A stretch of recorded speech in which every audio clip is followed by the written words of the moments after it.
אסף מורד עם 231 במשחק הראשון, סליחה ל-151 במשחק השני, אבל הנה הסטרייק שגורר את החברים מהקהל למחוא לו כפיים. כן. לליאור קורן יש חברים. כן, כדור לא כל כך טוב, אבל עשה סטרייק, וזה מקדם את ליאור לקראת ההתמודדות מול אסף, כשאור נראה, הופ, יפה מאוד סטרייק.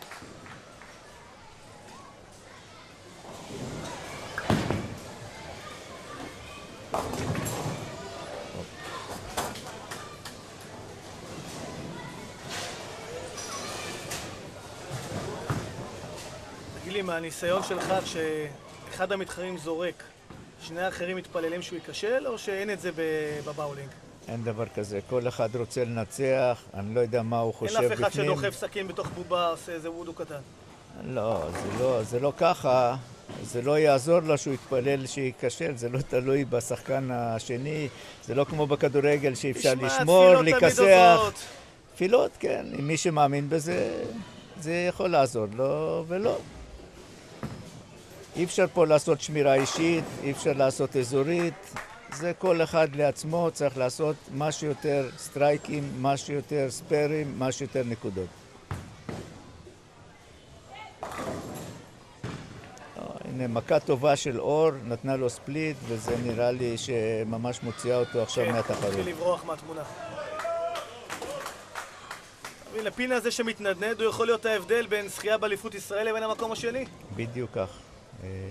המזל גם חלק מהמשחק. אבל בעיקר היכולת. והם שחקנים שלא הולך להם, מצליחים לעשות את 9 ספר, זה ההבדל בין אליפות להפסד. טוב, המתח מדבר כי כל שלושת השחקנים מתקשים מאוד בינתיים במשחק השלישי. אין כאן רמה יוצאת דופן, אף אחד מהם לא מצליח להתעלות ולעשות את הבריחה, עדיין נשארים די צמודים אחד לשני. כן, האליפות תיקבע על מספר פינים בודד, וזה יהיה כנראה בשלבים האחרונים של המשחק, בפריים האחרון. כרגע ליאור מוביל, אור מאחור, לא נראה לי שיש לאור איזשהו צ'אנס. הוא למעשה משחק לפרוטוקול, הקרב הוא בין אסף לליאור, ואור כבר מודע לזה. כן, וזה בהחלט מעניין. אור אבירם, כמו חברתו הטובה, שרית מזרחי, כנראה בדרך למקום השלישי. רק המקום השלישי במקרה הזה, אלוף עולם, כן. אבל מקום שלישי בארץ, באליפות הזו. כן, שוב, עניין של יום נתון כבר אמרנו, הסברנו וניתחנו, אז בואו נתרכז במאני טיים של האליפות. אסף מורד מול ליאור קורן, הכל עדיין פתוח. והנה, איזה סטרייק. זה סטרייק שמלחיץ את ליאור, כי זה למעשה ידרוש את ליאור לעשות סגירה בפריים האחרון, וזה מצב מלחיץ מאוד, ובואו נראה מה יעשה ליאור. קודם כל בוא נראה מה אסף עושה. כן, זה פין יותר, פין פחות. יפה. סיים עם 188, כאשר לליאור קורן להזכירכם היה יתרון של 10 נקודות לפני המשחק הזה. אם סטרייק זה נגמר. אין סטרייק. הוא חייב לסגור, זה פין מאוד משמעותי. אם הוא סגר הוא אלוף. לא, עדיין הוא יצטרך לעשות, כן, זה מכת המשחק. רואים את אבא שלו דרוך לאחור. וליאור מצליח לסגור, עושה את העבודה. כן, עכשיו מספיק לו אפילו 7 בשביל לקחת האליפות. זה דבר פשוט, לא צריך להתרגש מזה, הנה מכת האליפות. ראינו כבר דברים מעולם, אבל לא במקרה הזה. לא, הנה 9. ליאור קורן, אלוף ישראל, ותראה איך אתה מסתער עליו, תן לו לשמוח, ישר עם הגביע. כן, מה שמגיע מגיע, אין מה לעשות.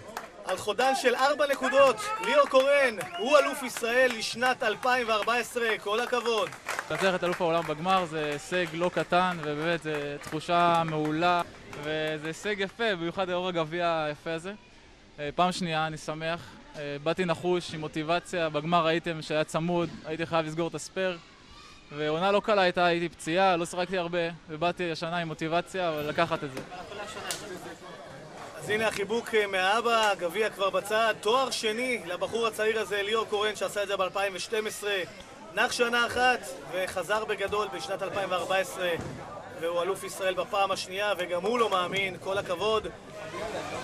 שני אלופים ראויים, הם ניצחו בתחרות הקובעת והם אלופים שייסעו לאליפות אירופה כדי לייצג אותנו באליפות אירופה ליחידים. יפה, אז מזל טוב לשרה חרל"פ ולליאור קורן ובהצלחה באליפות אירופה באיסלנד. זה הזמן לסכם, אריה, על רקע הפודיומים. הטובים ניצחו וייצגו אותנו באיסלנד. יפה, אז על רקע הגביעים, החיבוקים, החיוכים, זה הזמן שלנו להיפרד מכם ולאחל לכם המשך צפייה נעימה ויום נעים. רוני בראון ואריה פישר אומרים לכם להתראות.